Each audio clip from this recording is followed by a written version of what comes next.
আল্লাহ বলছেন, আমার কাছে ক্ষমা চাও, আমি তোমাদের জান্নাত দেব। মোটেও দেরি করো না, এক্ষুনি চাও, আমি তোমাদের দিয়ে দেব। দ্রুত ছুটে চলো আমার জান্নাতের দিকে।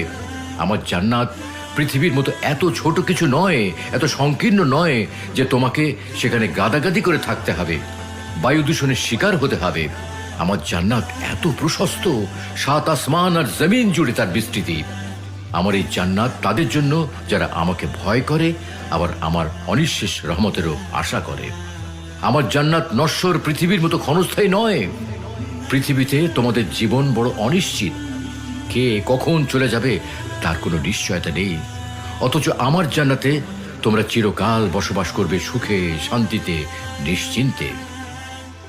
যারা তাদের পালনকর্তাকে ভয় করত, তাদেরকে দলে দলে জান্নাতের দিকে নিয়ে যাওয়া হবে। যখন তারা উন্মুক্ত দরজা দিয়ে জান্নাতে পৌঁছবে এবং জান্নাতে